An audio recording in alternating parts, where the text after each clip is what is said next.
Welcome to the Here's My Story channel. My name is Eilish. My life is a nightmare because of my stepmom. She's a clean freak. The medical term for her condition is OCD. That is obsessive compulsive disorder. People with OCD become wildly obsessed with something. Some of them become fixated on cleaning their bodies.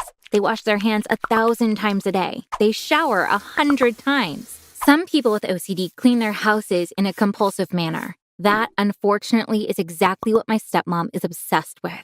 She wants the house she lives in to be beyond clean. Because of my stepmom's condition, I have routine chores when I get back home from school.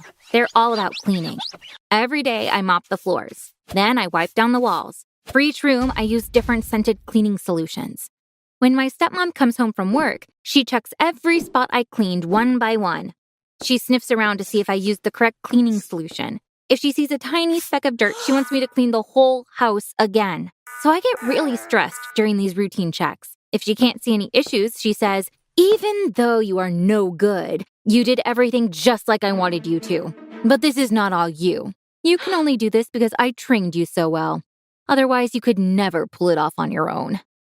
My dad married this woman 3 years ago. I was living with my grandma at the time. When my grandma passed, I had no choice but to move in with my dad.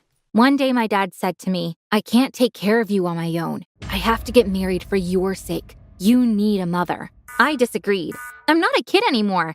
I can take care of myself," I said to him. But he didn't listen to me. He abruptly went and married his colleague, Anna. My mom died while giving birth to me. She had epilepsy, so her body had never been particularly strong. Doctors told her that pregnancy might be especially dangerous, but my mom didn't listen to them. She passed away during labor without even meeting me. All I have left from my mom is this photo. Thanks to this, I know what my mom's face looked like, and I can see her in my dreams. I often visit her grave, too. I talk to her. If there's an important decision I need to make, I always ask her about it. Then she comes into my dream and tells me what she thinks. This may sound weird to you, but I really believe my mom communicates with me through dreams. My dad and stepmom work at a frozen pizza factory. My dad is in the purchasing department while my stepmom is the accounting manager. I heard them fighting one night. My dad was talking about going to jail. Their door was ajar. I tried to peek in and understand what was going on. My dad was yelling, "I did this because you wanted me to. Why do you want me to take the blame now? You are as responsible for this as I am." Shedding crocodile tears, my stepmom replied, "Why should we both go to jail? Who's going to take care of our daughter? You need to take the blame yourself for Eilish's sake." My dad looked down in silence. At that moment, I knew that he had accepted this to keep me safe. 1 week later, I found out about all the details. My stepmom had committed invoice fraud, so the records showed purchased goods that my dad in fact had not purchased for the factory. My stepmom then transferred payments for those goods into her own bank accounts. This is how they misappropriated the company's funds. But somehow, someone figured it out. Detectives began to look into the company records. When my stepmom figured out that they were going to get caught, she convinced my dad to take the blame. In his court deposition, my dad said, "My wife doesn't know anything. I tricked her. I'm the only one who's guilty here." The court gave my dad 6 years in prison for embezzlement. I was incredibly angry at my stepmom, but I couldn't do anything. I had no relatives I could go to. On paper, I did have a mother, but only because Anna was married to my dad. I couldn't seek shelter at a children's home. I had no choice but to live with her. My stepmom was now home all day. Previously, I would clean before she came home from work, but now she was constantly saying, "Don't go to school, clean the house. Everything's so dirty, I feel like I'm going to choke." After a while, I had to leave school for good. Now I was getting up in the morning and cleaning until midnight. Normally, I dream of my mom at least 1 day a week, but during that time, she visited me every night in my dreams. She wouldn't talk to me, she just gestured for me to come to her. Obviously, she wanted me to visit her grave, but it was impossible for me to leave the house. My stepmom kept showing me spots to clean around the house. If I was gone for 5 minutes, she would start yelling and screaming. One morning, I mustered up the courage to say, "I want to visit my mom. I'll be back in a couple of hours." My stepmom burst out laughing. "No offense, but I think your mom's bones must have completely decomposed by now. Why do you want to see her grave? That's not your mom. It's just a stone with your mom's name on it," she replied. I was really upset. I began to cry. My stepmom showed me the door, saying, "Go cry outside. You're ruining the house with your dirty teardrops." I ran outside. I had completely lost control. I kept running and sobbing at the same time. Normally, I go to the cemetery by bus. That day, I ran for nearly 2 hours without stopping. Finally, I reached the cemetery. I hugged my mom's gravestone. "No, you're not just a stone. You're my dear mom," I mumbled between sobs. At that second, I heard a sound like a whistle. It was coming from up above. When I looked up, I saw a red object zooming down towards the ground. It came closer and closer until it landed about 30 feet from me and sank into the ground.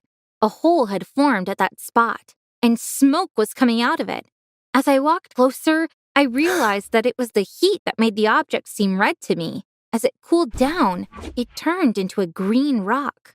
It wasn't very big, almost the size of a small turtle. I was staring at the rock, trying to figure out what it was. The only explanation I could come up with was that this was a meteorite. It was a fireball that came from outer space. I always thought they looked just like regular rocks, but this one was bright green. I was too curious not to touch it, even though I knew that was a dangerous thing to do. It was still hot, but not hot enough to burn my hand. It was perfectly smooth. Perhaps it had spent years traveling around space before entering the Earth's orbit and finally landing right next to me. A small piece had separated from the rock due to impact. I held it up into the sunlight. It looked like a diamond, but I didn't think there were any diamonds in space. Plus, diamonds are clear. This rock, on the other hand, was green. I went back to my mom's grave. "Even though you're far away, you always take care of me. I don't know what to do with this meteorite, but I'm sure this was the reason why you called me here," I said. Then I dug a hole in my mom's grave and buried the rock in it. The small piece from the meteorite was in my pocket. I had to go and find out what it was.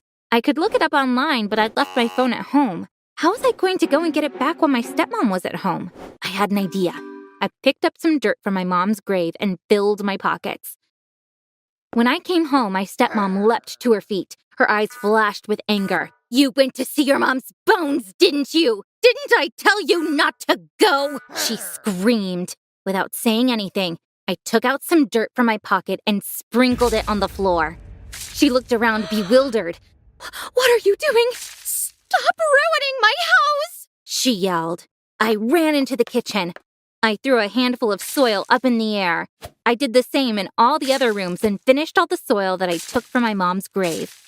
As I was going to my room, my stepmom had already begun mopping the floors, crying, "My house is ruined. It's filthy." Because of her condition, she felt compelled to deep clean the house. I picked up my phone. I packed a few of my things in a small suitcase. I walked past my stepmom as I was leaving. She was deliriously trying to clean the floors. "Eilish, come here! Clean up your mess! Help me!" she cried, but I obviously did not stop. I slammed the door behind me and left. I sat down on a park bench and started doing some research online. Nothing came up when I searched for green meteorite, so I searched for green gemstone. When I clicked on the images, I saw that they definitely looked like my meteorite. Finally, I figured out that mine was a gemstone called jadeite. It was the second most expensive gemstone in the world. Blue diamond was at the top of the list. A 1-carat blue diamond was worth $4 million. Jadeite had the second spot, and it was worth $3 million. Then I looked up the definition of a carat. 10 carats were equal to 2 grams. If the small piece of rock that I was carrying with me weighed 20 grams, then that meant I was carrying $300 million in my pocket right now. My heart skipped a beat. I mumbled to myself, "Since the meteorite in my mom's grave is much bigger, I'm a billionaire." Using another stone, I divided the rock in my pocket into even smaller parts. No jeweler would buy a precious stone worth $300 million from a teenager. It wasn't that difficult to sell one of the smaller pieces. When the jeweler examined the stone, he said, "I've never seen such a flawless jadeite in my life," before handing me my money. Apparently, jadeite is so expensive because it is very rare. But in space, asteroids that are made of diamonds or precious stones like this exist. There are even space mining companies that take advantage of these. Even if it's a super rare event, asteroid pieces like mine do fall onto Earth. I had a $1 billion meteorite fall next to me, and the only reason I happened to be there at that moment was my dear mom. I had become a billionaire. When you have so much money, you can do anything you like. I bought myself a huge mansion. I had a safe installed in my bedroom. I put the meteorite, my mom's biggest gift to me, inside that safe.